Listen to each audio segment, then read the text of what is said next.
a sequence editor, and the search has been involved in a lot of biotech and a lot of very, let's just say, shady developments in technology. Nice. Okay, you started recording. Well, what's the name again of the character? Good to go. Silius, you got it written down. Yes. Perfect. We are Let's see. recording, by the way. I'm just using StreamYard to record it, so That's don't fine. worry about any setups. Yeah, Matt, like 3 lines about the game we are playing. So, for people Yeah, who it's watch a the video. it's a somewhat pulpy sci-fi action adventure sort of game. A lot of high energy, big weapons, big explosions. That's the sort of thing we're going for. Keeping it fairly pulpy. Everyone good to go? Yep. Cool. Good to go. Okay. The Jaren 4 research station has gone dark. The corporate owners have put together a small team to go in and investigate. You're all currently loaded into a drop pod that has just been released from the ship. It's tearing down towards the orbit. The station itself has been shrouded in a strange static haze. Sensors can't penetrate it. No one quite knows what's going on. The entire region black to any sort of investigation by electronic means.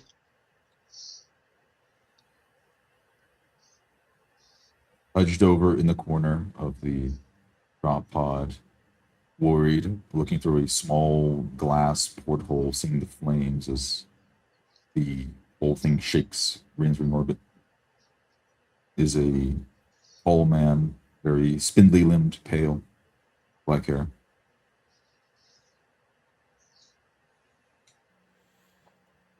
Ronan will be more central in the drop pod, just relaxed, eyes closed, his weapon, his plasma rifle stowed above, just kind of relaxed in his fancy suit. Jules is all strapped into the impact seat. His unblinking cybernetic eyes are just staring straight forward, taking in everything in multiple spectrum. And I'm essentially motionless, waiting. Scorch has his suit like point welted onto his spot in the drop pod, holding him firmly in place as he can be heard singing loudly an old, like classic American banjo song about like returning home again to get a drink and find out that his wife is dead and his dog ran off with the cat. It makes no sense. If you actually listen to it, you realize none of the lyrics make sense. The pod shakes violently as it enters into the area of the static shroud surrounding the research station. The lights all suddenly blink out. The pod going into pure ballistic mode. All right, EDA 5-4. Yeehaw!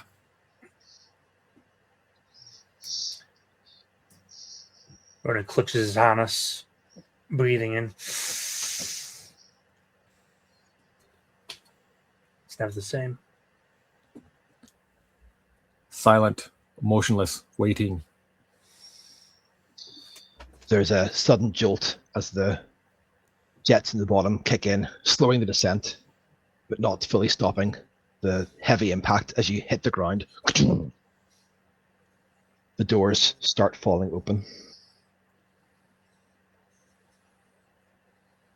Silius grabs a suitcase, metal suitcase, picks it up, shakes it slightly to see how damaged it is, notices that it isn't, then shakes his head, looks through the opening of the pod.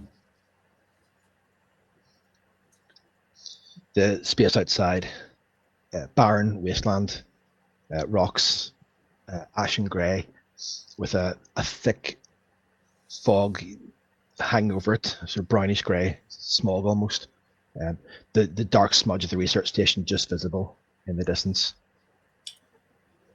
Ronan slaps the release mechanism over his chest.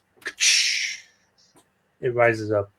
He gets out, fixes his suit and tie, reaches up and grabs plasma rifle, slings it over his back, tightens it. You know, our objectives, chaps. Let's get moving. I have already released myself from my harness, and I lightly run up the sloping ramp as it lowers and hop out and take a look at my surroundings. I'll be right there in a second. As struggling can be heard, and the door itself is jammed, trying to open, lodged a bit as it's dented inward, and a massive mag boot kicks it wide open off the hinges, it flies off like 4 meters as he steps out in this 200 kilo bodysuit, power armor.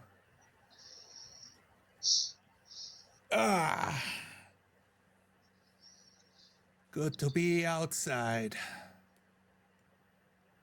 Ilias takes a few steps away from Scourge, looking up the massive armored guy.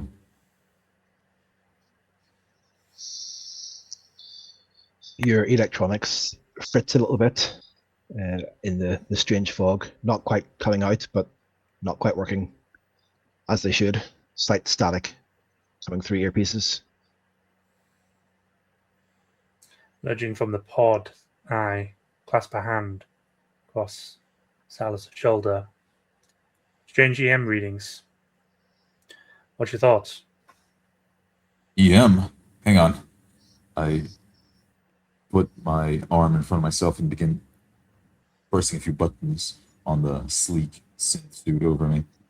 And I turn on my eyes to see electromagnetic radiation. There is a strange effect rippling through the area. Clearly what's been interfering with the sensors. Sort of concentrated above you, but drifting down, affecting some of the ground. But above you can see almost like a dome of rippling electronic waves, blocking out any sort of signals from outside. You're right. They have a strong field up ahead, mostly above us. I'll see if we can take the long way around. Best be unobserved. You hear that, Scotch? Subtlety. Subtlety is my middle name. He starts In and out. stomping kind of loudly towards where Ronan is staying. There are no hands on the end of his gauntlet, just 2 points of giant flamers that give off slight heat ventilations, warping the air around it with the temperature.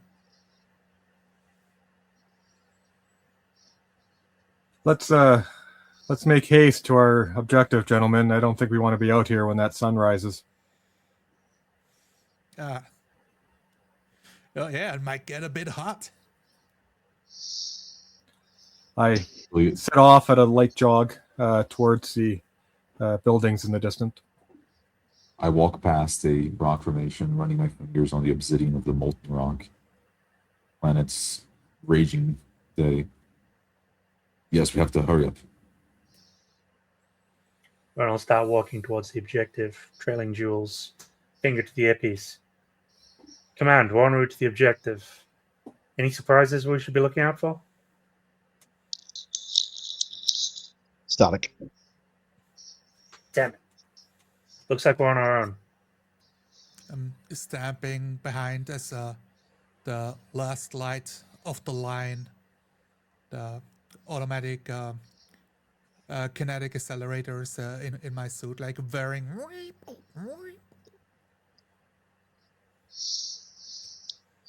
This shouldn't be hard, gentlemen. Let's remember. We just need to get this car keys over here. I tap the suitcase. You need to get into the central computer network. That's all you have to do. How did they set up this dome of silence in the first place? Like looking at sky, seeing nothing. To me, it seems to be a normal orthogonal array set up in the following the planet's hemisphere. Nothing that I can't fix, I believe. Yeah, just that usual Wayland-Yutani bullshit. So let's get in there, see how they manage to screw things up this time. What? They running under a gag order? Usually is. Though, when is it ever a milk run? The facility looms ahead. 2 large domes, one either side, with a central raised blocky building in the middle. The left from your briefing, the agricultural zone, the right, the power station, the center, the labs and main living quarters. Across the top, just visible through the strange hazy mist, some dark shapes move across the domes. Oh, that's contact. Oh, what the hell is this place? I angle myself behind Scorch's power armor, putting myself between what I saw and him. My hand reaching for a pistol or sidearm. Looking up. Not within range yet. They could be watching us. You're probably right, but excuse me, I'm just used to a more sanitary lab environment, that's all. Well, this over there looks like a greenhouse to me. What we used to call a farm. I reckon so. You think you can stamp down through the glass, Scorch? He gives a nod. Yeah, should be able to. Won't be silent, but practical. There's already things moving away from us. I think we've already broken that ability to go in silently. I look over the domes, seeing like how far away the ships are as they start moving. Look over the glass of if it's supposed to be robust enough to hold atmospherics hermetically sealed. They are huge, big domes, maybe 100 meters high each side. The left one, frosted glass, thick, very, very difficult to penetrate. The right dome sealed off, completely surrounded in metal. The central area more irregular, more blocky, where the labs and everything else is. I nod and knock against the glass, listening to the thickness of the sound waves of how much feedback I'm getting, and my gauntlets start whirring up. Give me 5 minutes. As a massive jet of hot, searing plasma shoots out, melting away at the frost, steam rising and slowly boiling a bigger and bigger area as I work to melt a hole through.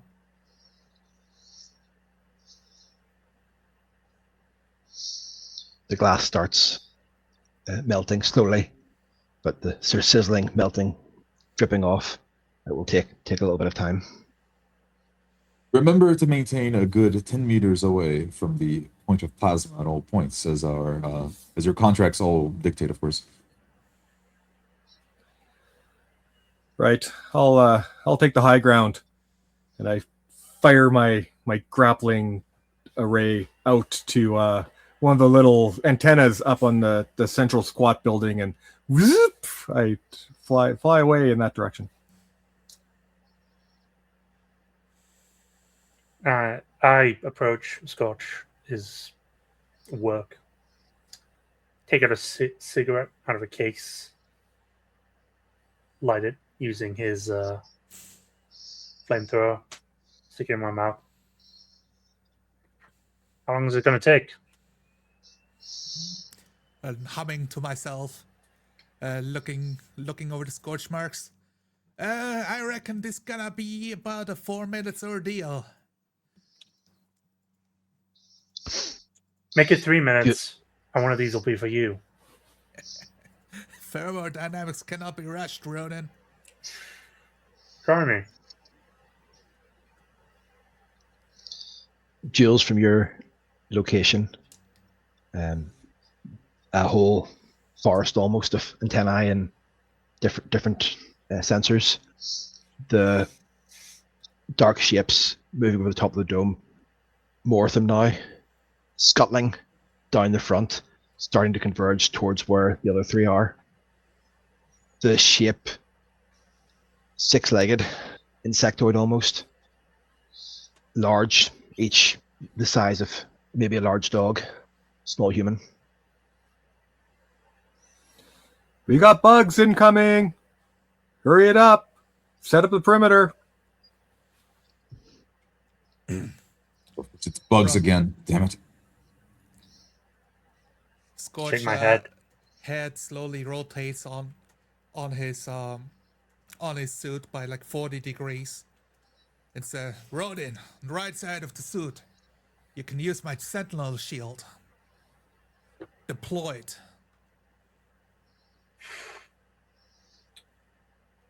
I walk around. Gotcha. Take out my pistol, lazily aim it with a free hand, waiting for any targets.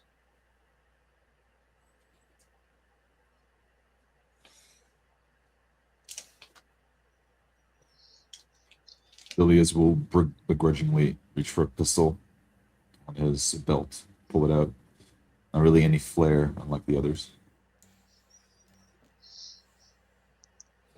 The creatures moving down fast, scuttling quickly down the front of the glass. About 10 of them in all, verging in, entering range. Scorch focusing on his work as he's melting through deeper and deeper into the glass, seeing the first spot opening up on the other end.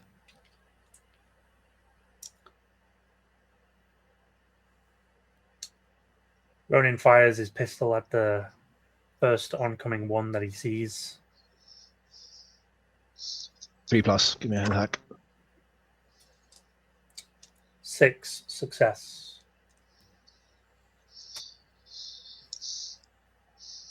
It explodes.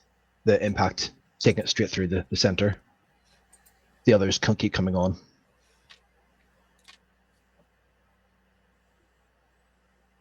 Oh, come on. You guys have to be able to hold them back. I have a plan.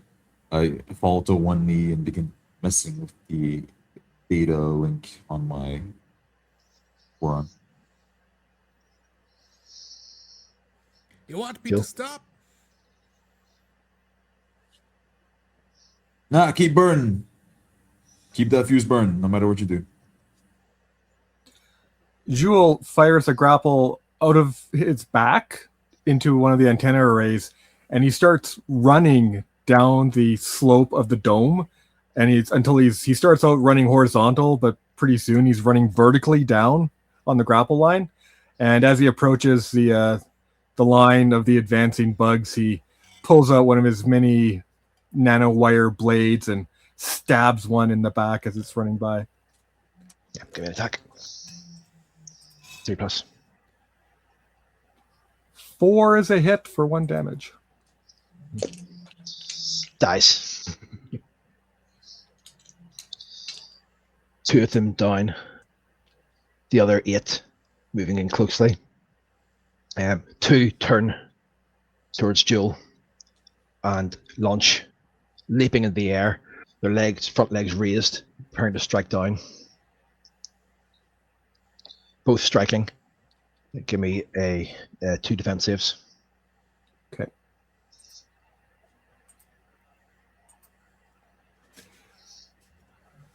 No, I failed to defend either of those. Yeah, take 2 strikes. Ugh, that really hurts. I'm more falling than running now off this grapple line. Jules, reel it in. Just reel it in. God damn it. Finishing the diagnostics I'm running, I run a scan on these creatures, try to figure out what would their closest predator be.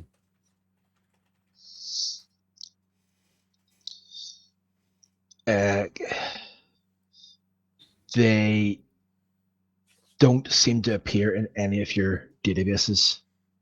They are something quite strange, quite unique. They seem to have some particularly advanced biological mutations based on your scans. But Damn they it, I have- seem so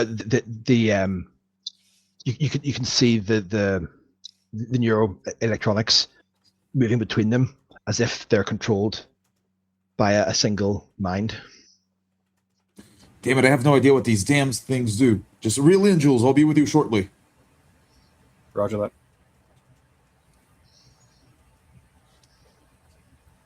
Flick the cigarette away. Ready the gun. A closed stance. Targeting array. Targeting the 2 attacking jewels. Open fire. 2 shots. 3. Hits. Both of them blasted away by the shots.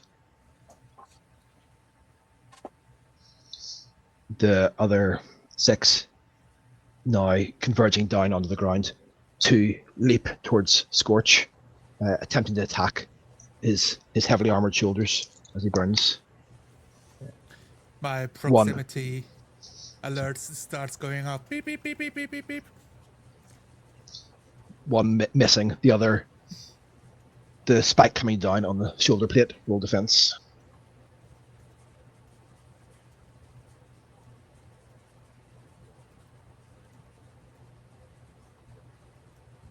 How awkward, I didn't grab any dice. Where am I?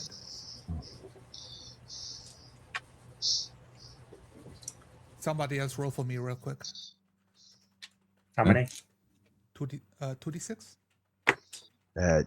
Yeah. 5. Success. The highest roll is a 5. That's a success. Yep. The spike itself gliding off the heavy armament as I turn my shoulder enough for it to, instead of piercing, to bounce off the round shapes. The other 4 pairs of 2 starting to flank round. One pair heading for Ronan, the other for Silas. Both leaping into the attack. The ones against Ronan, one strike, roll defense. Against Silas, 2 strikes, roll defense. 5 with the shield, though. Boon. Okay. I got a 6. Silas leaps up, and as he's about to start arcing down from his leap, thrusters shoot out of the boots on his feet. Starts flying up, losing control, unstable. Hang on, Jules, I'm coming! I aim my arms forward. The attacking beast scrambling, trying to see where you've gone as you shoot out of the way of him. Jules.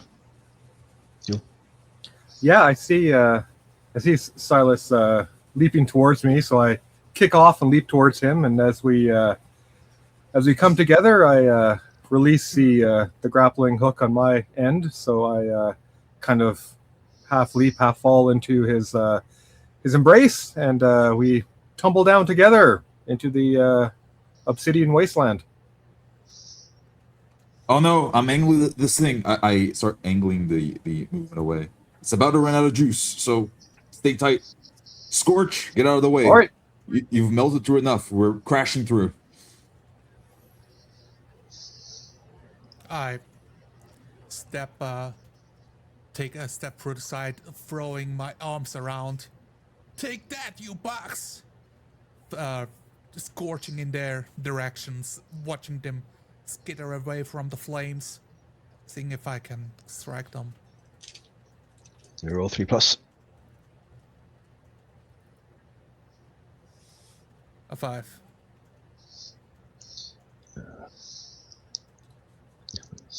They both Strikes. explode in flame. Yeah, they both explode in flame as the flamers blast over them.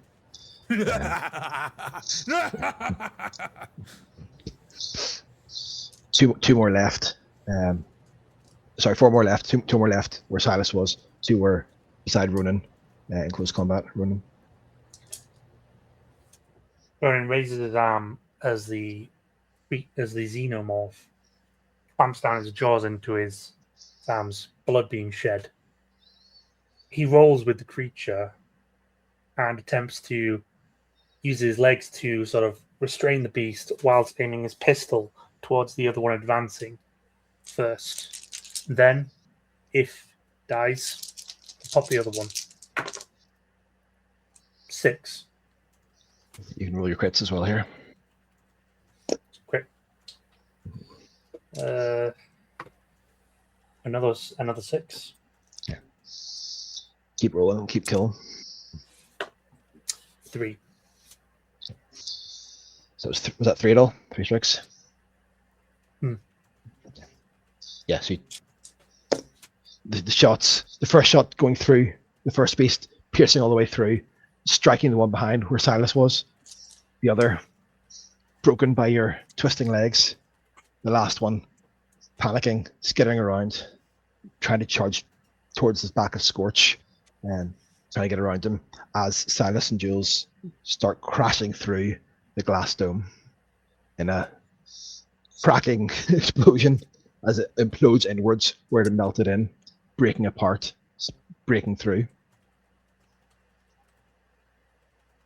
Alice crashes all the way down, doesn't let go of Jules until the last second, then keeps holding on to Jules as they crash through, still hugging Jules. Did it work? We're not dead yet, I don't think. Now Both would of you be a give me good time to let go. So I was going to say, both of you give me an avoidance save here. See how you land.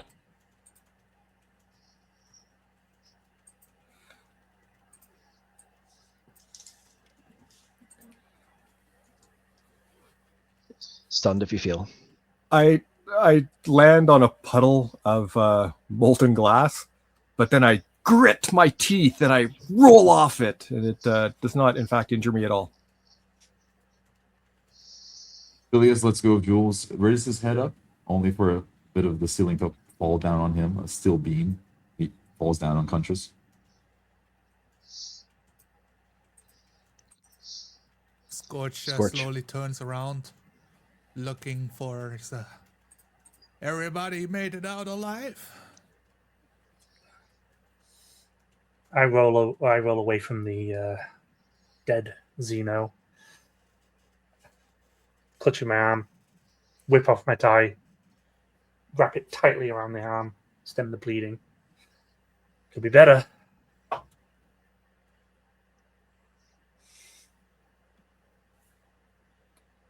Pushing myself through the molten glass, breaking it open even further, bending the shapes outwards as I move my body through the malleable material.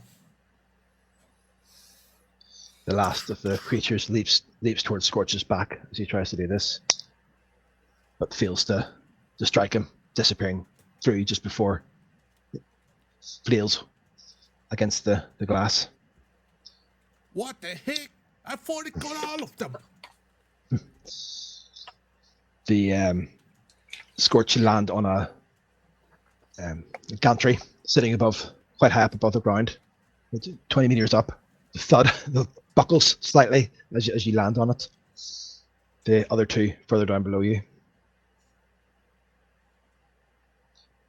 The area around Agrodog's dome, huge, but the ground completely barren of any sort of bio material at all. No plants, no greenery, nothing. Several of these more of these creatures crawling, scuttling across the area, and high up on the dome, a huge, big, bloated body with a large one of these creatures hanging off it. It's got like huge, big, bulbous sacs in the back, pumping out this strange smog that is coloring the entire atmosphere.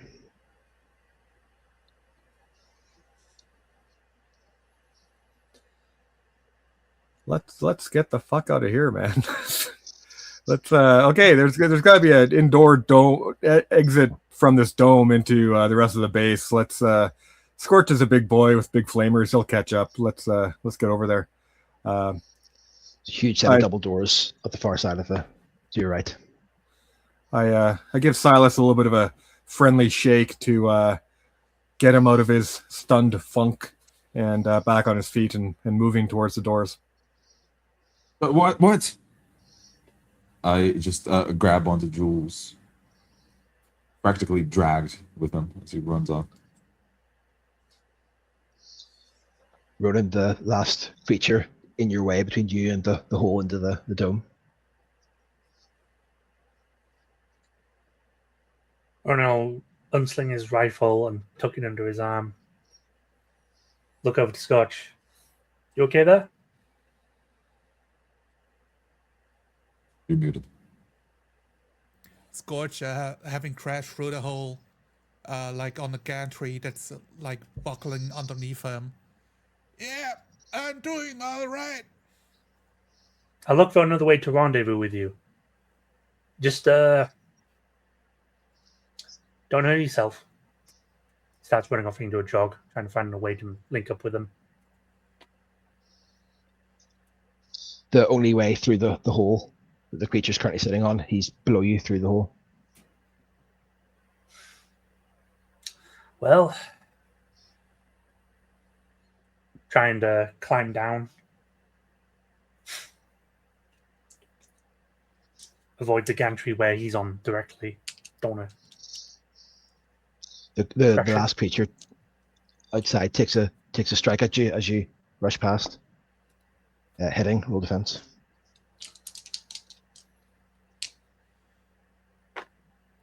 Six. Pass. Unable to get through as you move through the hole.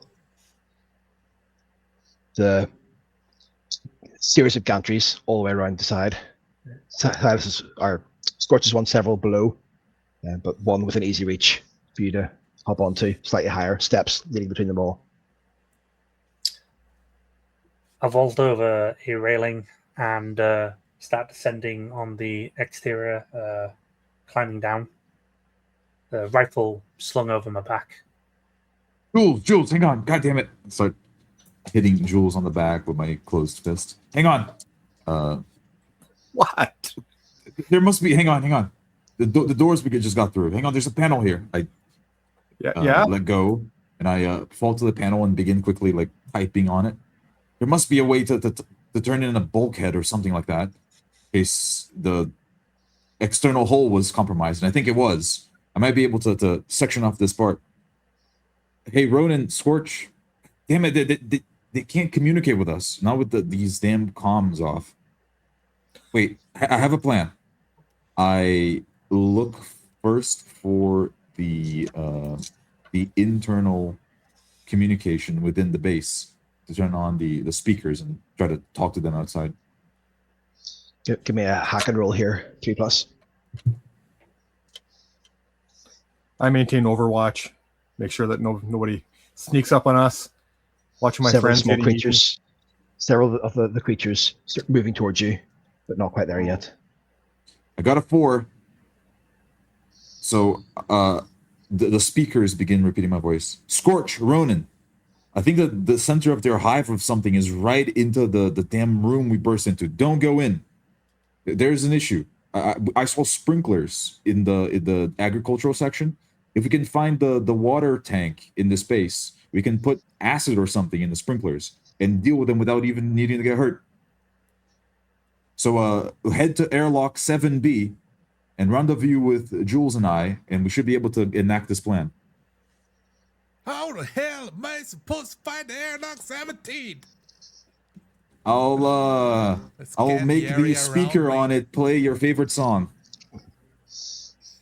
There are large numbers on all the various airlocks around the dome, leading to the external section where all the other bits are. 17, a short distance away from where you landed. Roger that.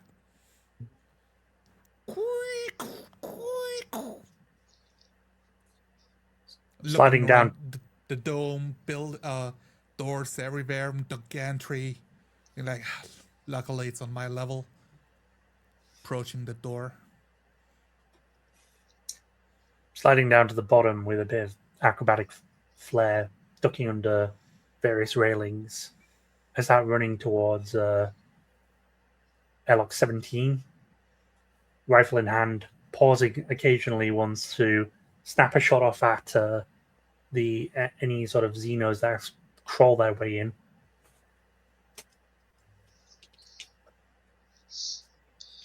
In the close quarters, easy to hit. They explode under your fire. The airlock ahead, unlocked, firing a simple turner to open. Just a little bit more, Jules. Just hold him off a little bit more. I'm trying to get to the bulkhead here. Understood. Stand back. I whip out my two arc whips and start swirling and pirouetting, creating a veritable whirlwind of destruction as the creatures come into range. Roll attack. 2+. 2+ is 2 hits. The two creatures jolting as the whips whip into them, curling up almost like dead spiders, twisting up into forms as they get smashed. 3 more of the creatures closing in, still not quite in attack range. Where are these damn bulkhead controls? And I begin trying to turn on the bulkhead, the section of the agricultural sector. You're hacked into the systems now. Takes a little bit of finding if it's unfamiliar, but you find it. Oh, it's been in the main fucking directory this whole time. And I press it. The bulkheads begin closing. Solid chunk as the doors shut. One of the creatures just starting to leap through gets splashed by the 2 doors. A little bit of alien goo spluttering on the ground ahead of you. Reaching trying to recover where am I actually standing in this place. Looking at Terminal 17 with this like big lever to grab, and my gigantic flamer gauntlet cannot actually grab it. Like bonking against. God damn it! Gosh darn!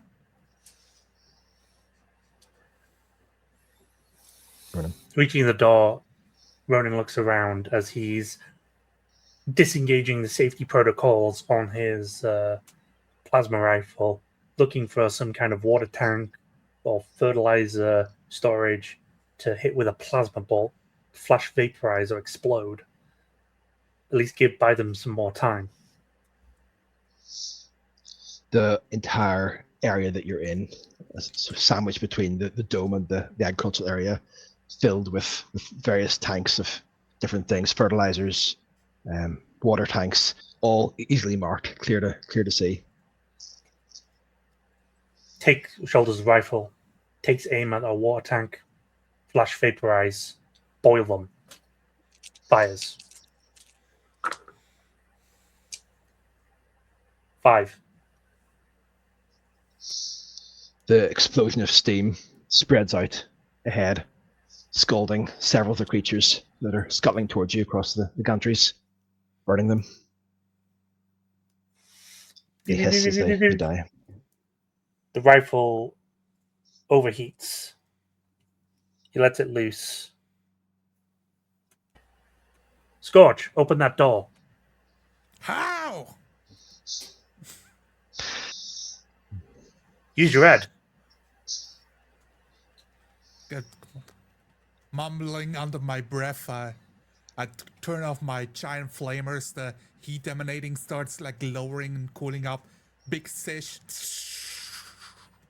And out of my right gauntlet extends a sentinel shield, like a comms array almost. But instead of activating it into a plasma shield, it uses it like a crowbar into the giant flip switch to pull it down. And the door opens. The hissing slightly as it opens, the air pressurizing, the airlock tunnel leading forward into the main area ahead of you. You'd think they might give a convict a five-finger discount on this suit. There's a mumble like stomping into the next room. Ronan follows, closing the door, locking it with a heave. Jewel makes himself real skinny and slips in through the inside bulkhead there that Silas has been opening up. All right. I have good news and bad news. The bad news is that I left Descartes over there when we crashed through, so we need to go get him back. And the good news, and I pull out a syringe. I think you're hurt and you need the very happy chemicals, don't you? Look it twice with my finger. Right you are. You're always right. Heals 2 strikes, I believe. Yeah, that feels great. That's the good stuff, all right. You'll feel a bit drowsy, so enjoy it.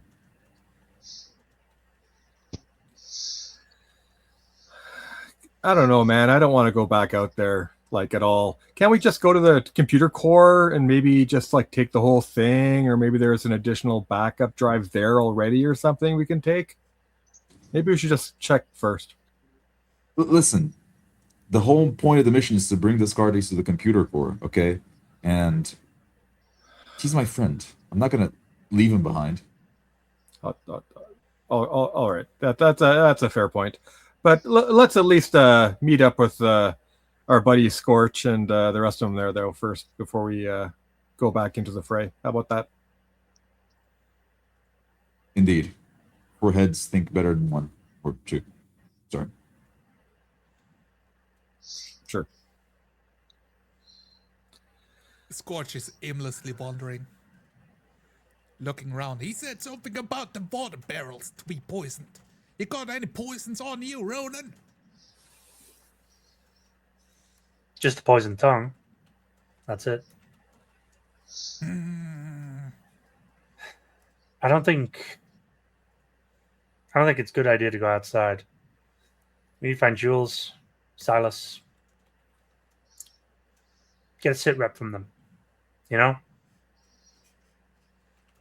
Bad side. Plasma rifle cause shot. Needs to cool off, recharge. Or tech to look at it.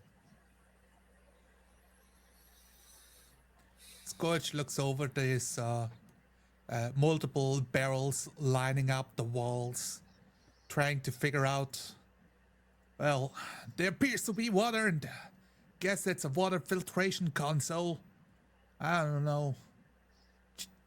Like stares at it, sees a plug, moves his suit closer, and attaches the a cable stick sticking out, pushing into the console, seeing if he can mess up the filtration systems to overload and stop poisoning the waters. Hacking roll. Also on a 5. 5 plus.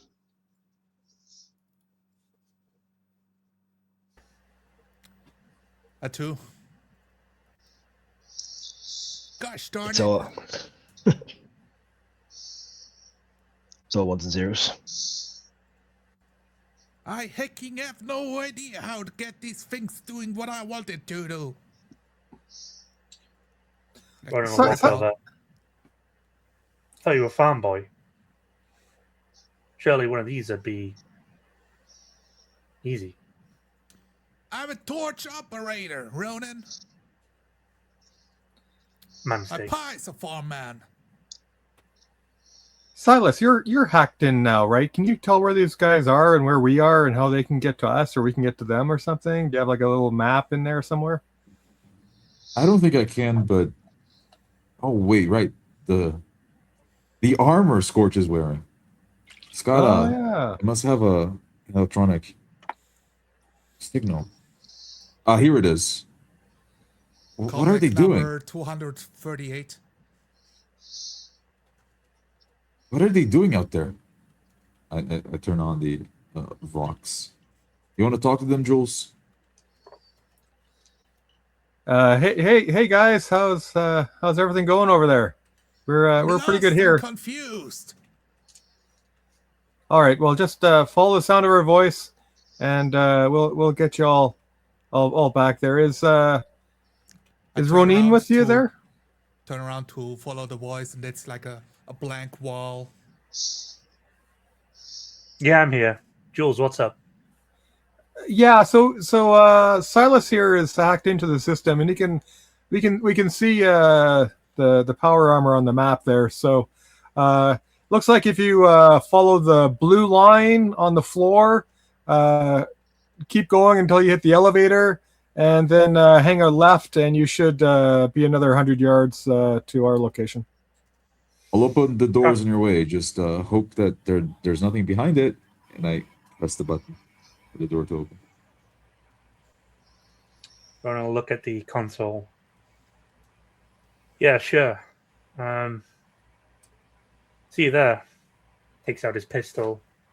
Checks the magazine count. Let's get moving, Scotch. That's All walking. right, all right. Oh, Ronan, what shit did you stir to get to end up on this mission?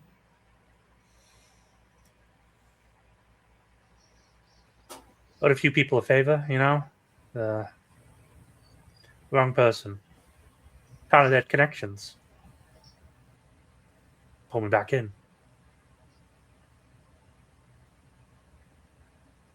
You? You know, I worked on the Valkyrie project and talked about it. Boss didn't like me talking about it. Over a few drinks, I presume, right? He checks you it know. around the corner with a pistol. I'm Clear. just one humble plasma torch operator, working on giant vehicles and shit. Cool stuff. You want to take points, Scotch? Those flamethrowers could be useful. Oh, baby, they are. I put the shield. The shield retracts back inside, so I can turn on the plasma torch. The heat emanating again, taking point, charging down the blue line. Jules, do you have any idea what this damn place was used to do? They got a whole agricultural sector, so they must have been here for long term. I don't know, man. I mean, these big interstellar corporations are always getting into the weirdest bullshit. They could be growing some sort of super duper space grass out here, or maybe the fancy black roses. I don't know. We'll let's just get the mission finished and we can figure it out later. When I was out there fighting, I saw the signals connecting to the creatures. Their carapace seems to be perfect to absorb these signals. I think they're being controlled by something from afar. Something that's in control of the arrays around here. Yeah, maybe. If you get a strong enough signal denial apparatus, we might be able to stop them from communicating. So many plans. Yeah, that sounds like a good plan. For sure. Scorch and Rudin, where you're moving along the corridor. Signs well posted across the different corridors, different lines running along the ground, blue, red, green. One going to the recreation area, another to the residential area, another to the labs, and then another pointing towards the agricultural area, the blue line that the Silas and Jules had asked you to follow.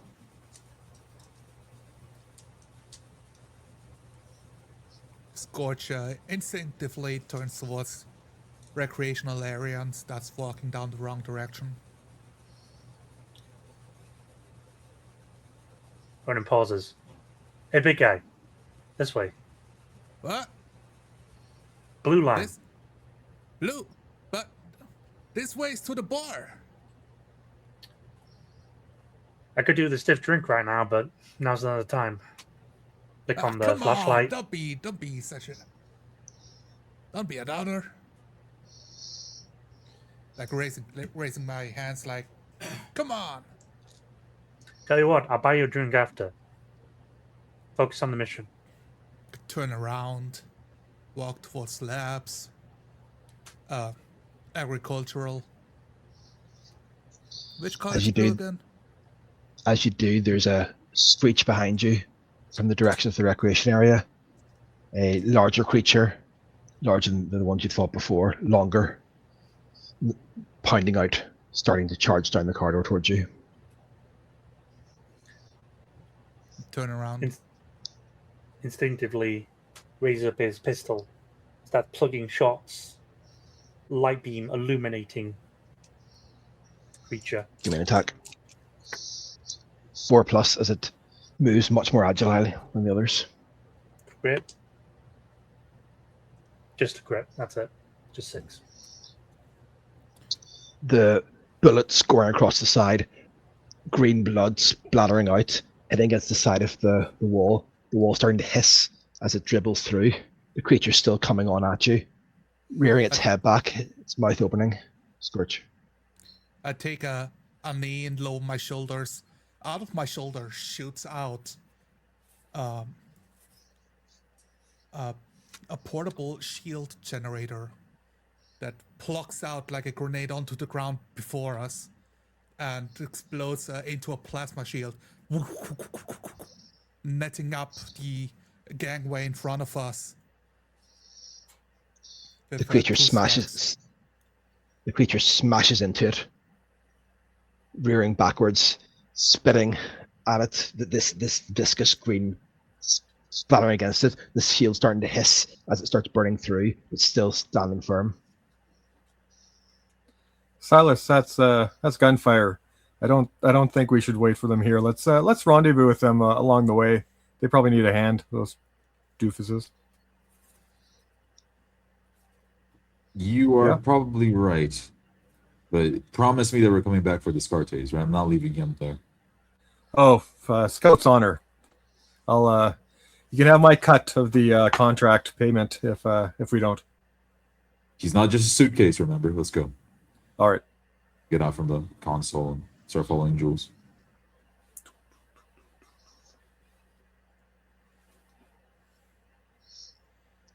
The corridor turns. You can hear the direction of the combat coming from just about 100 meters up the corridor and to the right. Ronan. The creature in front of the shield, rearing again to spit at it once more. The shield covering most of the gap, only a few small corners available to get through.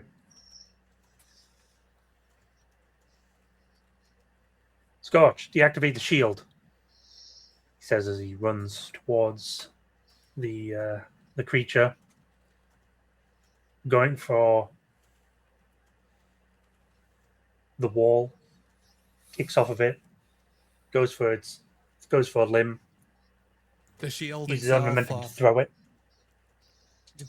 I give the shield an electronic command to switch off. Roll a melee attack. 4+. Success. Go ahead. Ronan kicks off the wall, grabs one of the arms, and throws the creature down the corridor, using his own momentum as a pivot point, It knocking it to the scatters. floor. It hits the floor, scrambling, starting to get up to its feet again. One leg clearly broken as it tries to scramble up, still struggling, but starts coming forward, limping a little bit, but coming forward again, opening its mouth and letting out a huge spit of acid that it fires in your direction. Shit. It stumbles slightly on the leg, the acid hitting the wall, sizzling just by your ear as it drips down.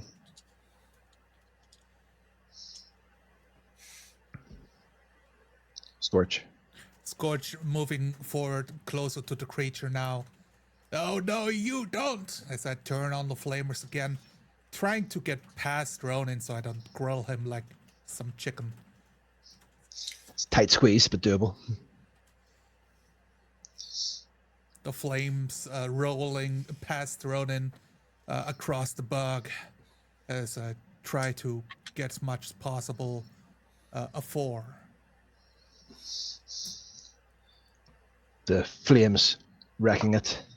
It struggles as the flames consume it, twisting up, starting to sizzle, burning, singeing. Smells almost like chicken as it falls to the ground. A burnt out husk. Little pools of acid dribbling out, sizzling around the doorway.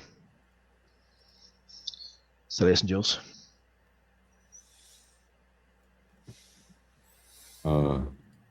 Running after Jules. I can hear them. I can hear them. Let's go faster, faster.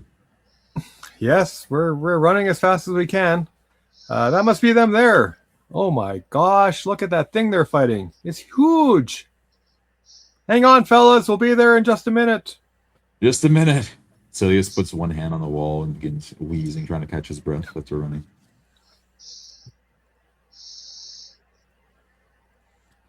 Scorch stands over the creature where the mouth is and stomps on the head.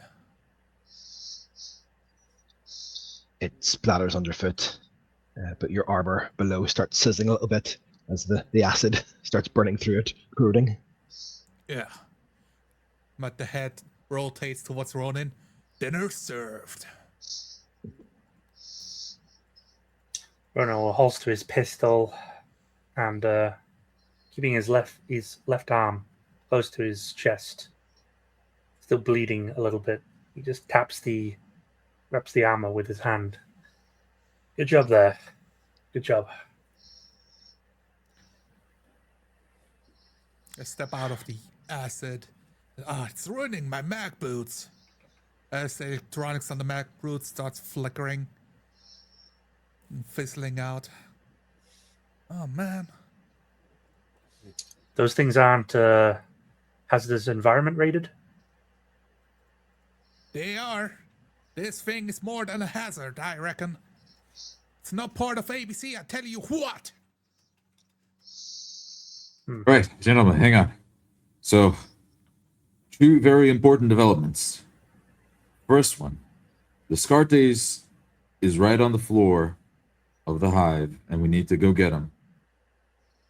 Second, I have access to this floor, at least, to all the systems. The sprinklers, the doors, everything. So, like I said, if we can get something into the sprinkler system, I can just sprinkle that from afar, deal with the hive. Not before we get Descartes. You really need him. Shit. As he says that, my head rotates again and I lean down to look at this massive puddle of acid melting through the floor.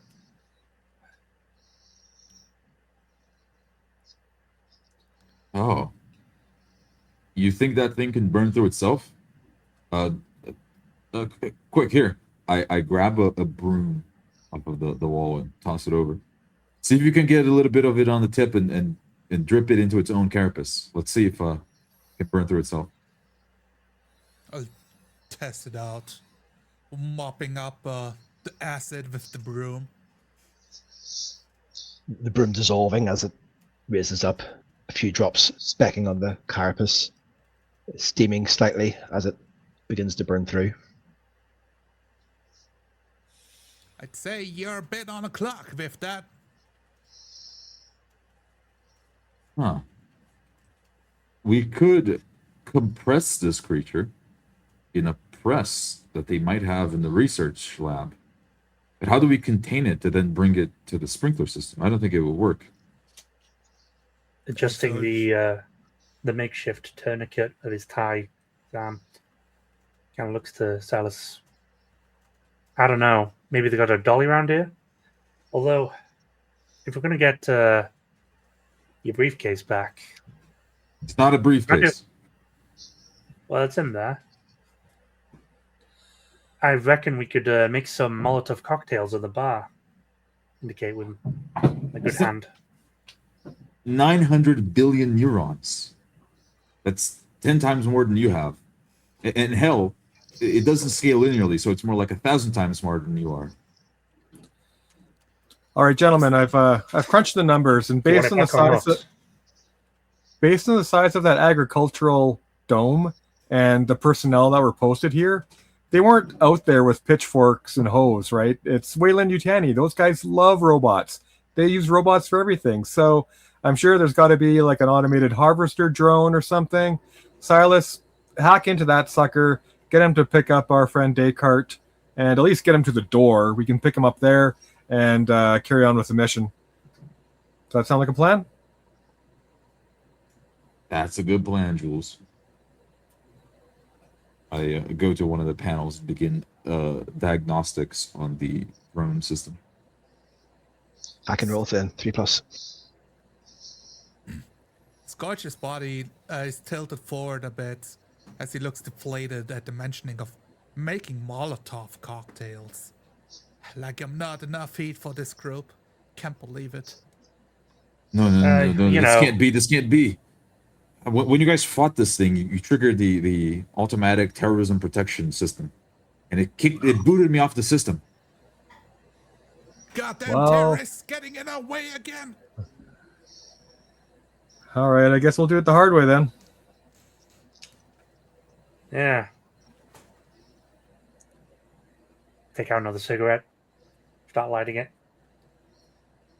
Scorch is looking at Ronan.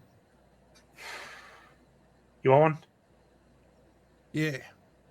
The helmet opens up like a tiny window with eyes, nose, and mouth. Pops it in Scorch's mouth. Lights it up. Oh, yeah. Closes the Flicks the visor Zippo again. lighter. That's the stuff. We Lucky go to the strikes? research lab. Not only will we learn the nature of these things, but we might find a poison that we can apply against them. Yes. We need to first broaden our horizons and figure out all of the possibilities we have before taking a rash decision. Let's go, gentlemen. To the research lab.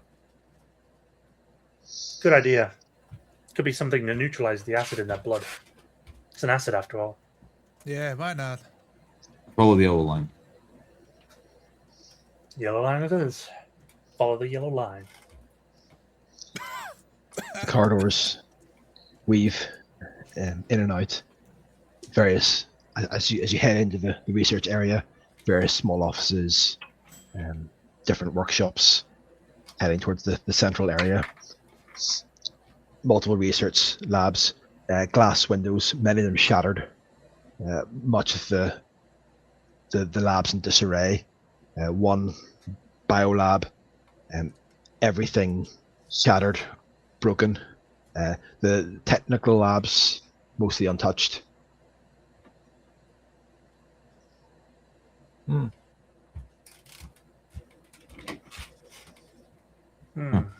are they researching here? I go to the nearest terminal, begin connecting to it.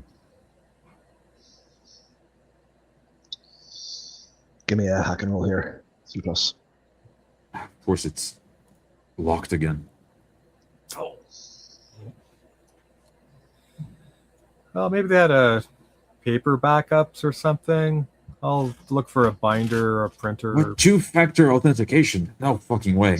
I can't get in. Not without an actual authenticator from one of the scientists. Maybe the password is Ronan- password? So that Ronan strolls around the room looking at some of the tanks.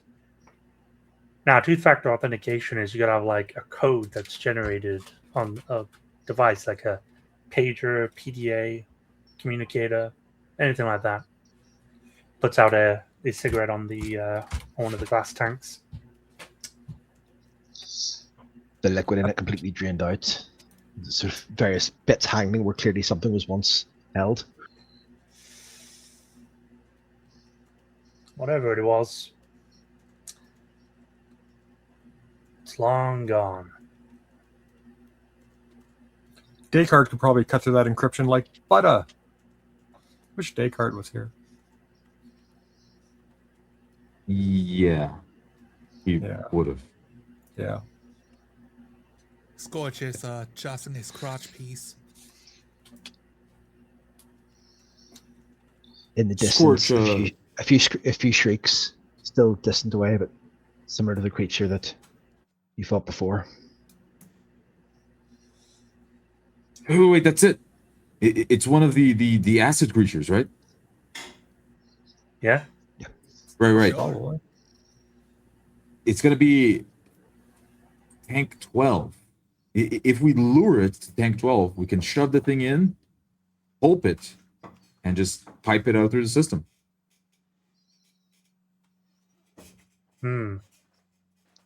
Good plan.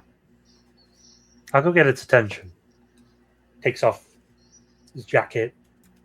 Readjusts his tourniquet. Underneath his shirt is clear, like, armored combat suit. Wish me luck. Runs off to the tank, trying to lower it in. I put my Okay, hand Josie. on Jules' shoulder. We don't have much time, but you need to get this Guardius for me, okay? He's not just 100 billion neurons in Yes, I know nutrient it. paste. I He's- remember my promise. I'll off I go. I'll be back in a jiffy. And I run off in the other direction back to He is my where- son, I shout out. He's from my genetic material. Wow, what a twist! Run. You want I some just look- cover, Silius? I just look awkwardly at Scorch. Yeah. I think we need you, big guy, to be the one squashing this thing once we lure it to tank 12. Look around. Well, bring me to tank 12 then. Let's go. Ronan, you're out ahead. The streaks of the creature getting closer now, coming from the direction of the recreation area. Once again, as you move back along the corridor towards the zones, reaching a crossroads, recreation, agricultural, labs behind you. I'll pick up a discarded wrench nearby, start banging a metal pipe to attract its attention. As soon as it appears, start running towards the tank. Hope it can do a 100-meter dash. Give me the an intercom. I was going to say, give me an athletics roll here. All right.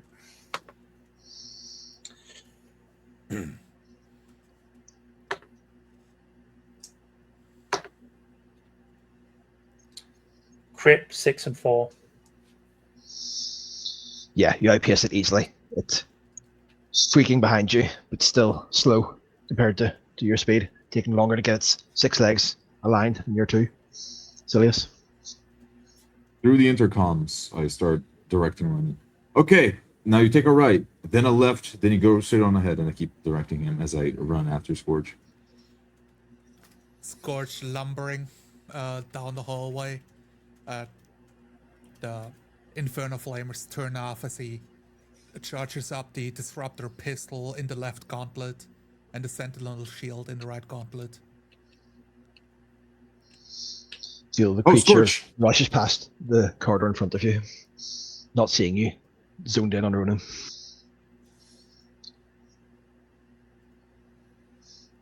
All right, Scorch. There's a tank. You need to break into it. There's over 1,000 liters of water in that thing. It's gonna create a deluge. Then we shove the thing in, break its bones, and let the blood seep out. I look for a hatch, clamps on the side to twist open, pull open on the tank. I get to at the the- top. I get to the blast doors back at the agricultural dome and grab the big handle and turn it, and the blast doors slowly open, and I behold the horrors that await me. Several of the creatures gathered around the drop device, poking at it with their strange claws. High above, the huge bloated version of them, still pumping out this strange gas. More of the creatures scattering around the area, almost on patrol. I slip into the shadows of the opening door to be stealthy for as long as possible. Give me a stealth check here, 3+. So you stay hidden. Yes, sir. They don't notice you. Ronan, I take a right according to Salus's instructions. Just keep following the corridor. Trying to duck, weave, throw things in the way. My hand slips to under my shirt, keying in a few commands a bit clumsily to ready stun capacitors when it gets in close. Get a chance to throw it in. the path loops round the tank, giving a full circle all the way around again. The creature scuttling after you, slipping on some of the things, trying to keep up, almost clambering up the walls in its attempt to move through. Huge in the corridor. It's still not quite reaching you. As you see Scorch and Silius up ahead of you at the end of the corridor, heading towards the tank. Opening up the hatch of the tank now, lifting it open on its hinges itself. Tank's open, Silius. Turn around to hearing the screeching and skittering at a distance. All right, Ronan. The wormhole is open. Just shove the worm in. Get it to charge you like a Toreador.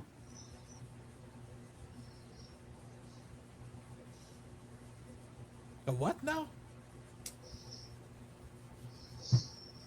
Toreador is an old Earth tradition that, and then I just look at the creature as it charges. Coming in behind Ronan close now.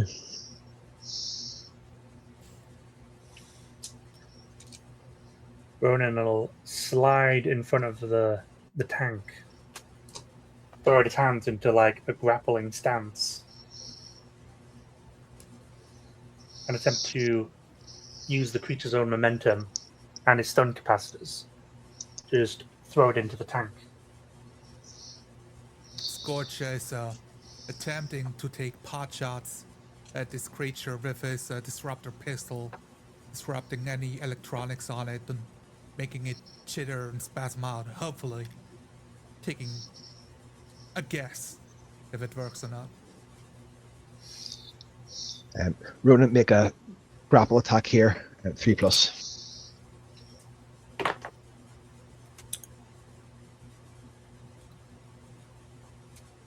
Spend grit. 6.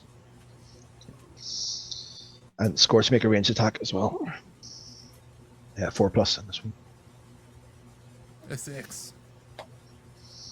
Roll for crit as well. I spent crit to crit. Okay. The creature, hit by the disruptor and the stun capacitor at the same time, just seizes up entirely, frozen like a log.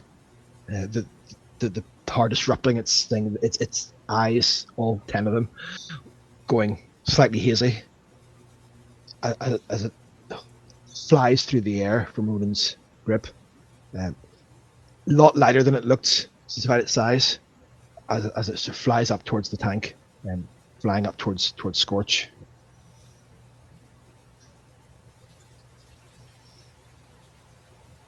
Scorch catches, helps catching it, flying towards us, seized up to take the brunt of the impact and turn it towards the tank to topple into the hatch. Yes, come on, we're gonna get a hole in one, gentlemen. Anything but a 1. Hey! Double 6s. It slips in dead easy. Right, now for the last ingredient. I grab a shaped charge out of my pocket. Toss it into the hole behind the creature. All right. The hatch. Jules, do we have the clear? Stand by. Jules turns the handle the other way, and the blast doors slowly start closing. And I sprint out there, running as fast as I can. I get a little bit closer, and I pull off EMP grenade. Ting! Pull the pin and throw that at the giant brain bug as I'm sprinting towards the case. Give me a range attack here. 3+.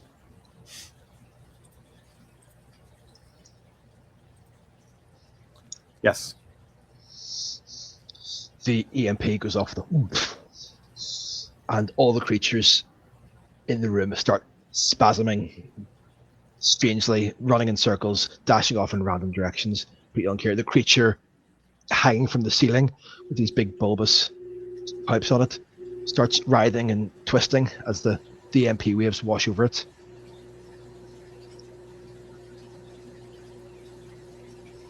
You're clear.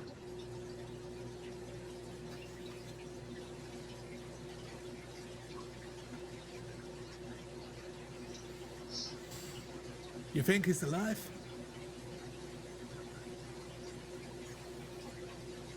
Jules? Nah, he's dead. He's dead for sure. Absolutely smoked. I'm about to press the button to blow up the creature. But then I stop and... Oh, we need to get the Scartace. Like notch him on the side. Come on. Discardy is lying in the middle of the room. The creatures around it all confused. I finish running to within range of my grappling hook and pew, send out my grappling hook to grapple the case, grab onto it, and then start retracting it as hard as I can as I run back towards the closing blast doors. The EMP starting to wear off now. The huge creature lets out a angry shriek. The other smaller creatures starting to find their feet again, start charging in after you. One nearby takes a swipe, attempting to knock you down. Just misses. It's the claw moving just past their back as you move past. The door's almost shut now.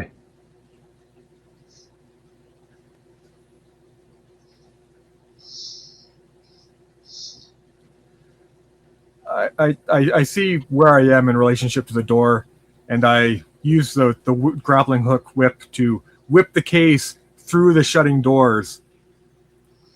And I say, Descartes is secure. And then I turn off my communicator.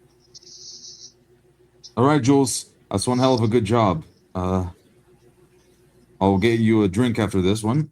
I blow up the creature, and before the acid can corrode through the pipes, I instantly turn on the sprinklers. The whole system begins spraying all across. The screams reverberate through the facility as the acid starts spreading all across the entire agricultural zone. The creatures hissing and burning up with it. The huge creature shriveling and and dying as it gets absolutely pounded by multiple sprinklers straight above it. Jules,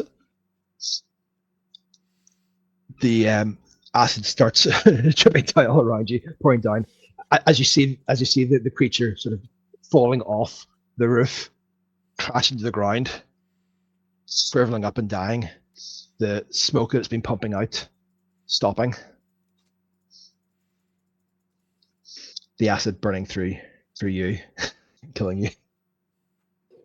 All right. Let's go get Jules in the world's smartest suitcase, gentlemen. I make it to the control area with Scorch and Silas, covered in sweat, still breathing heavily. Haven't run like that since track. You got a case? I see it down the hall. Like walking towards it. I open up my visor again, and the giant plume of smoke finally exits from the smoke I had before. You got another one? Where's Jules, though? It's I attached reach up to my earpiece. It's attached to a rope that I try to tug on it. The grappling hook, this unhooking from the suitcase.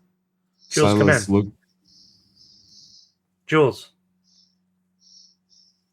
Silas looks at the grappling hook, recognizing whose it is, and how it goes straight to the now bulk door.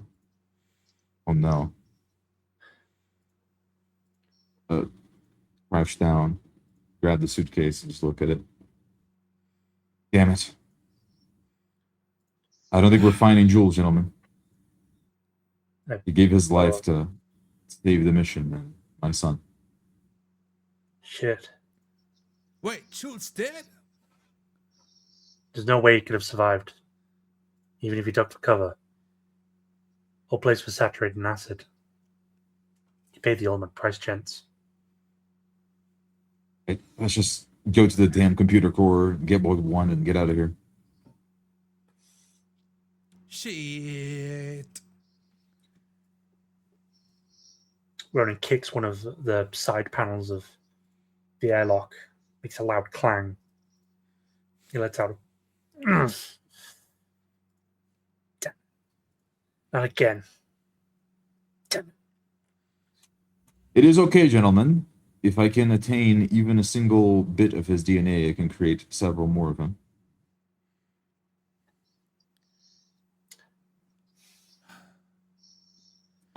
We call that a legacy. Silius. It's just not the same. I shake my head Yeah. slowly. It won't be the Does same that- indeed. I have several upgrades planned. Those, yeah, he's right. They're never the same.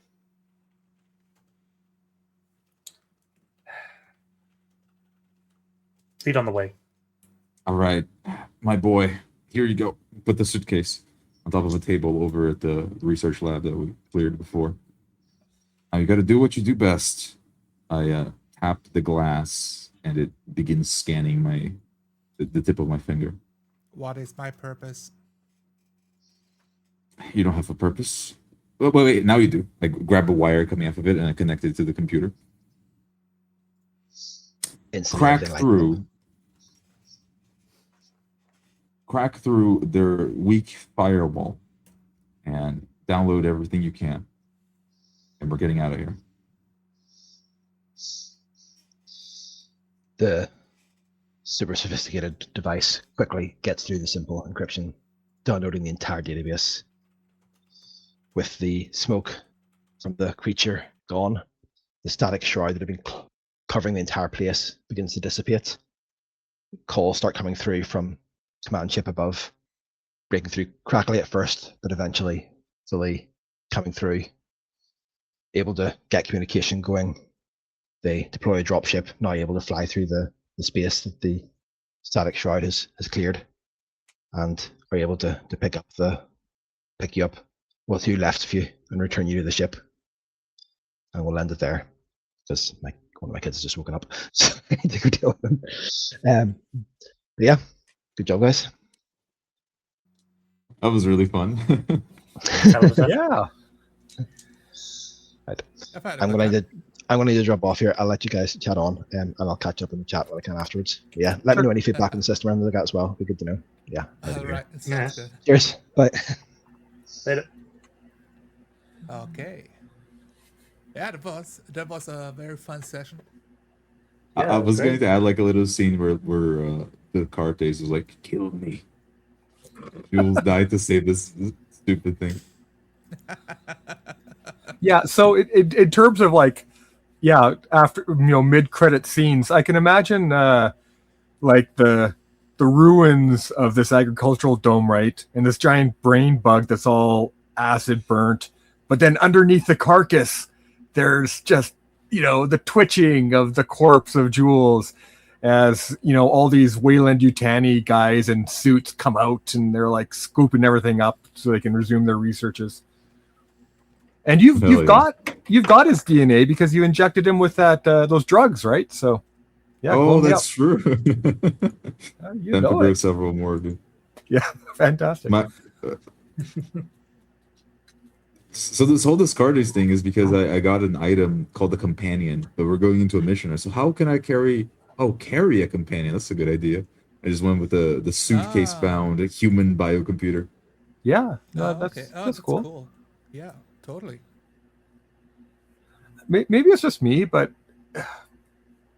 I had a hard time uphill battle trying to visualize like that kind of everything really, but kind of right from the beginning, like where the dome was and where we are and where I was, Yeah, and where so, the I will melting's say, happening. It would help if Matt was here, but with the domes, I visualized 2 domes, right? And I thought, okay, I'm melting open one hole, and everyone goes through it, but we land at a different place, and I got really confused at that point. I heard like, okay, I'm on a gantry, it's like buckled under my weight now, but I don't know where you guys were landing. Yeah, so as much as go ahead. The locations were a bit weird because we got through the dome, and then you guys had to go like through 100 meters worth of corridor to get back to us. Yeah. I thought we were gonna get into the little like airlock. Oh, and the whole airlock thing is a bit weird too because I think he mentioned that there was like decompression and recompression, but Yeah. like we blasted through the thing, wouldn't like it decompress the whole dome? Well, it might be like compartmentalized, I suppose like so, only yeah. Yeah, like a small room. decontamination. Yeah. Perhaps the dome itself was like, it's not the same atmospheric conditions because it was apparently arid outside. So inside it'd be a lot more humid, temperature would be a lot more controlled. So the breach in it wouldn't like necessarily, a greenhouse. wouldn't necessarily mean that because I mean we didn't have spacesuits or rebreathers, so we could breathe the air, but it would probably just dry and humid. You couldn't really grow anything. It was a huge base. I think that's the difficulty of it. It really isn't that easy to do it. I had recently played. I think it's cooler if it's a huge base. If we make it bigger as we talk about it. Otherwise, it's like, oh, what do I see? Is the one room and the 2 doors that lead to the next room. That makes it super small. It's cool for submarines, but for a gigantic base, it's better to talk about the research wing, instead of the research laboratory. It felt huge, yeah. I could visualize the stuff. That's because I played Dead Space recently, so like been through a lot of I was more quarters. thinking interior of like LV-426 colony. Yes. Even the interior of like Red Dwarf. People know that series. Or the military grey paneling. Since that part wasn't part of the video, I talked about like leaning towards Starcraft, and Jules player. Oh, you were Roger playing a Twig. Firebad, pretty much. I just realized. Yeah, exactly. That was my goal. Dude, the Starcraft role-playing game will be awesome. The aliens influenced this. What's it called? Supernatural soldier. The universal soldier, right? And drawing inspirations from that. So, yeah. I mean, it's cool that like he viewed himself as mission expendable, but we're still like, but like we have to like re-socialize with him, and it's not the same guy. Wait, Yeah, w- and that wasn't really anything that I kind of. It wasn't really a role driven kind of decision. Although I didn't roll great, but it kind of felt like kind of the right thing to do, and It's like, oh, the cool ending. I was instead getting of the- tired as well, just as a person. I was like, oh man. So yeah, it was fun. I didn't realize that your character was like the expendable one. I think Well, that makes it. neither did I until it was time. Oh, It's okay. like, well, Well, he's the universal soldier. let's let's do nothing but split the party up at every opportunity. Poor GM. But that we're not glued to the hip, you know. I think Yeah, that was. I know. What I really liked was like how we made our own objectives. Like, oh, let's drill through the glass dome. Let's set up like the sprinkler system with acid. I think that was Yeah. all pretty cool. Instead of I like think just the following the pairing- GM's steps. I think the pairings that we ended up with was quite cool as well. Like, Oh yeah. yeah, because like we had like a really cool dynamic. Like me and Zonla were like, you know, you got like the fast kind of like suit guy, and then this big, heavy, like clunky power armor guy, like kind of like trying to like cooperate. Yeah. Really It- nice it character was- dynamics. It was super cool because I just, in my head, I imagine all of those sci-fi RPG games have like lists and lists of rules stuff. Oh, you need like all of these prerequisites, and you need to be level 14 and have a reputation of 1500 to wear this super awesome power armor. I'm just like, no, that's me. It's first session level 1. Yeah, Giant power armor is cool. If you're gonna play a sci-fi game, like everyone wants, like loads of people want to use the cool power armor. Make it cool. Let them use the cool power armor. Let them have it. Yeah, Just like- in terms of the system, like I think it hurt a little bit not to have better kind of like minion rules or mob rules or something, because I mean we all just about got Yeah. greased by those initial wave of bugs, right? And the pacing is so hard when you've got like 3 hit points and you're gonna die. So you know it gets really kind of swingy, which works for some games, but it could have been a very short game for us. It was like, well, we died outside the door. The front door of the dungeon. I really enjoyed just like continuing to melt away at the door each round. Yeah, While you guys are fighting off everybody, because I think I could. Is it my normal groups, like my local friends? They would all say like, "What are you doing? We have to take on the threat first before you melt through the door. Like, stop doing the thing you're doing." But I think, well, this is cooler, so I'm just gonna do it. But I can ask in character, Silius, the smart guy of the group, what, you know, like, I need some help. I had a pistol, but I didn't roll a single attack the whole game. I just spent my turns either surprised or trying to figure out like how to deal with the enemy. or hacking. Lots of hacking rolls. That's Not- Oh yeah. Not all of them successful, which was funny. It was like, nope, we're not. Damn it, That's not two-factor going to work. authentication. Two-factor authentication. Oh, come on, man. Yeah. So he's like, have we tried password 1? No. No. I mean, the thing is regarding the whole like one character is doing something in order to like open up a way.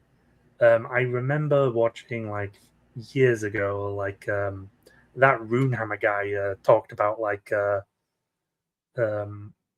kind of like situation where you have overwhelming forces coming towards you, and you need to get something open.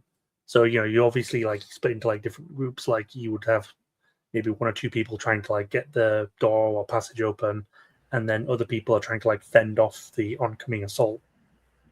Like that's always like a cool thing, and yeah, just a weird memory that unlocked you us talking about it. I really enjoyed being able to use some of my gear, especially the portable shield of, okay, we got an enemy coming. I can actually use this thing. Like I'm launching it out of my suit like a fucking grenade to plop out like in a range in front of us and give Ronin some cover. Yeah, my defense roll wasn't that good, so I mean, I kind of turned like because I think was it Matt who's the GM? Really bad with names.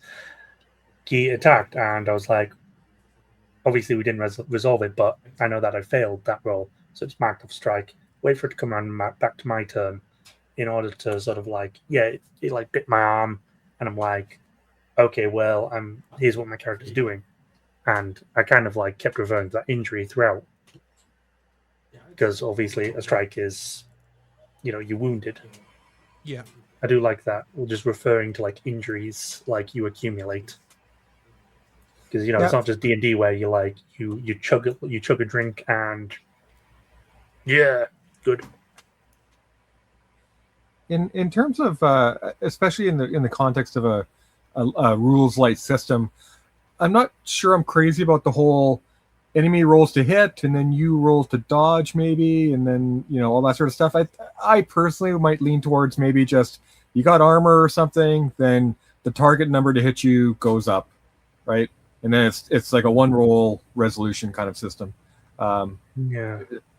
I mean, it is kind of nice that the player kind of gets to do something when they're attacked, but I'm not sure it's really worth it. I think story Personally. games do that with like there are story games where you the DM just applies damage, but like you can like as a character Right. have like a reaction to that like attack. So you could be like, well, I throw up my hands to like block the attack. Like, well, roll that, and if you succeed, then you negate the damage. But I much prefer universal systems to attacking and damage. That applies each way.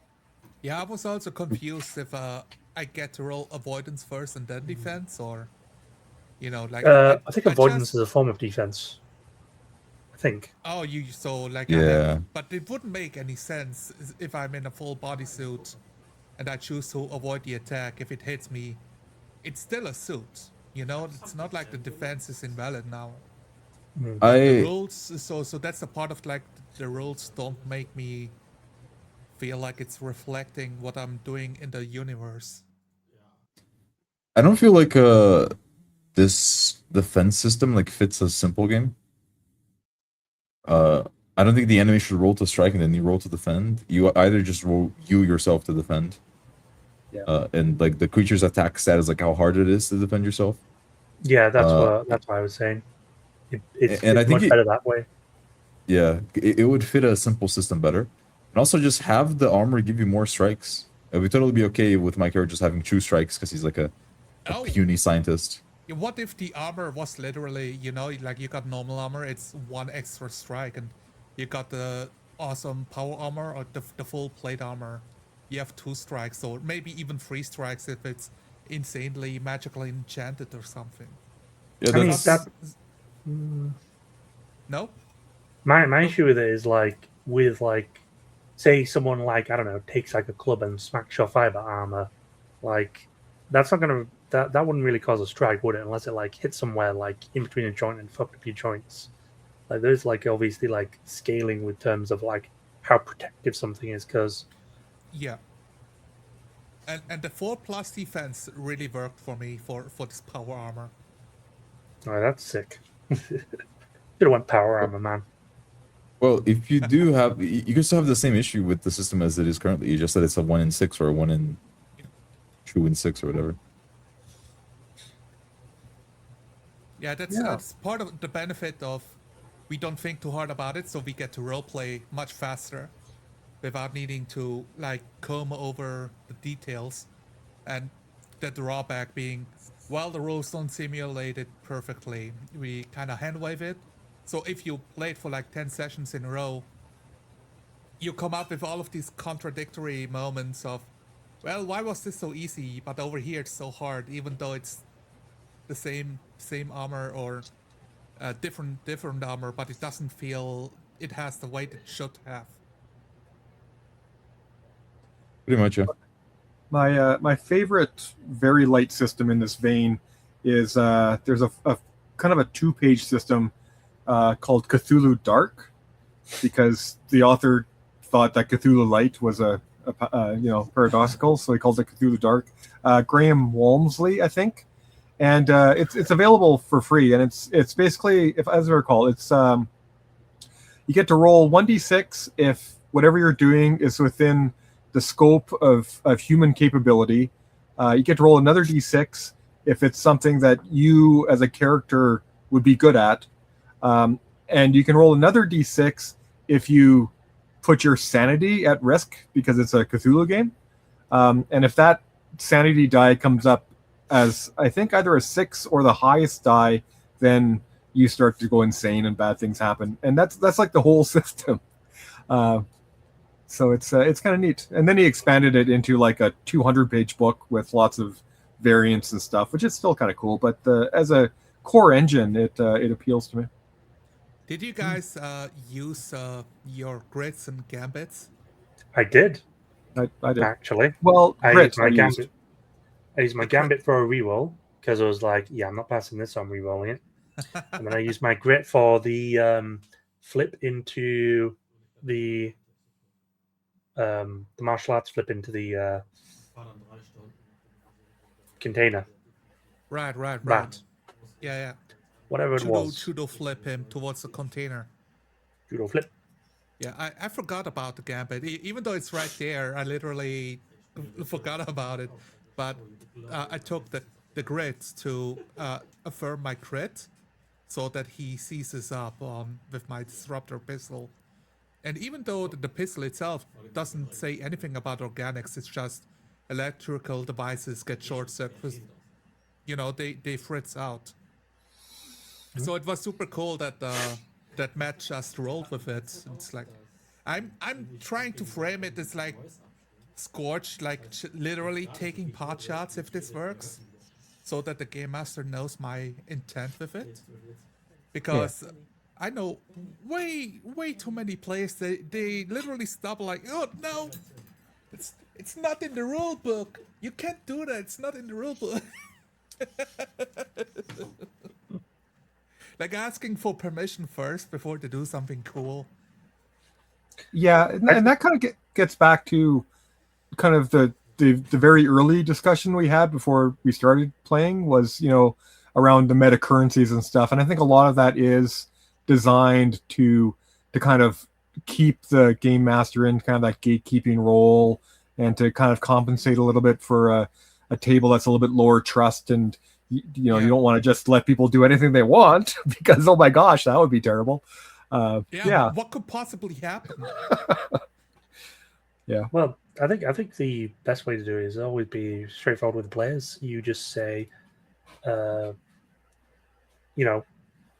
just describe what you do. If there's a roll that needs to be made to adjudicate it, then I will call for that roll. It's very simple. It's just like, okay, I want to do a backflip. It's okay, roll acrobatics. Yeah, Simple. I like that. The simpler it is, the better. Do you guys think that I stole too much time with the whole stupid suitcase thing? No. No. Yeah, no, I mean, as someone who was impacted by it quite a bit, I thought that was great. It's one of those things that once you mentioned it a few times, I recalled that it was always there, which is good, right? Yeah, it's the same for me. I didn't even realize you had it until you lost it and you brought it up the second time. The first time I was like, I don't know what, he lost something, I guess. It's like the second time it's like, oh, that was like part of your character. It's like a big deal. Okay, that made it interesting. It made sense that our character, like us, and our characters didn't notice because it was a high stress situation. But I imagine Silas was constantly thinking about it. And he did bring it up several times. It was just like, you think My like, baby. oh crap, you lost the case? Damn it. So how are we going to get it? What? Because I got knocked out as we broke through the dome, right? Right. Jules, I lost my iPhone. I need it back. Like, fine, I'll get it for you. My sentient iPhone made with my own DNA. Yeah, so we need it back. So So correct me if I'm wrong as a person, because I thought for sure you named him Descartes, like the French philosopher, but I did. okay, because the way you were pronouncing it kind of caught me off guard a couple times. Descartes. Yeah. Yeah, exactly. I'm like, is he in a crate? Is it like these crates? What's going on? So I pronounced it a few different ways across the game. Okay, well, yeah, and that's okay. fine. It's just, I was trying to kind of keep up, so that that makes sense. It didn't detract from anything. So I named him Descartes because, well, that's how it's pronounced in my language. But I named him Descartes because Descartes is the guy that came up with the brain in a vat concept. Although he didn't, there wasn't like a brain thing back in the day. He called it the evil demon. It's called Descartes' evil demon, which is a guy that has you basically trapped and he's like feeding you information.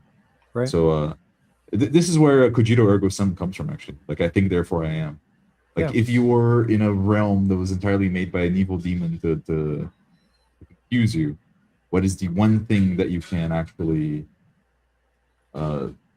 cohere about the universe? And that is, I am thinking, therefore I exist, right? It's like one of the pillars of Western philosophy. And so something I noticed kind of after it happened was kind of unintentionally, but if we had been ready to play for like another hour or something, I would have been perfectly happy taking on the character of Descartes and playing him because Jules died. And it just kind of dovetailed. I'm like, there's a new character for me just introduced. I can't ask for more than that. Every time. Like, okay, a couple of things. But when you dashed in, and we all kind of had like this massive pause of, is Jules gonna do something else, or are we supposed to take turns? The game master isn't talking, so I just said like, "You think he's alive?" Like cutting the tension in half. You like, covered some casual scorched comments. I think Roger, you were probably like a little bit busy at that point, right? Maybe like got like a call or something. So I think it was good, Jean-Lard, that you were like covering some time for him. It also felt in character, Yeah, I was confused. Like, did something distract you, or were you looking for the GM to do like, it's your turn? GM. Yeah. Like I say, I think I just found myself getting kind of just tired mentally after at that point in the game, and I feel bad saying that because I know it's like midnight for half you guys, and I'm here at like it happens 5 p.m. But yeah, so I was feeling a little bit lagging there. So thanks for the cover. I appreciate it. I had to get up and turn the lights on because it started getting dark. Yeah. So like, there will be distractions in the game every now and then. It's unavoidable. I don't think it was bad. Like, I really enjoyed cutting the tension by just speaking in character, and now we are at a different scene, because that's how it would. When you watch a movie, that's how they do it all the time. It's the seamless swipe to the other scene that does something similar or something related to what's happening, right? Like, one guy smashes the head in of somebody else, and the next scene is the watermelon splitting open by the baseball as everybody takes a slice, like, yay, at the beach. Something like that. There's something that you said, Jean-Lard, that I think it went really hard. Oh, like, you can't like speed up thermodynamics or something. What was the exact quote again? Yeah. Yeah, while melting the door, like, that was really go cool. faster. You can't speed up thermodynamics, son. That was really cool. Yeah. All right. Any last words? I know it's super late, so I've had a lot of fun. Thanks for this impromptu game. We got it all recorded, so I can shove it onto YouTube if you want. That's fine. All right, sounds good. And yeah, Matt's never recovered from his child. It's his end boss. It is what it is. Children into bed. Oh, it's been great talking to y'all. I'll go grab a bite to eat. Fun. Have a good night. All right, I'll close it Great out game. on YouTube. Goodbye, YouTube. Goodbye. Thanks for hosting.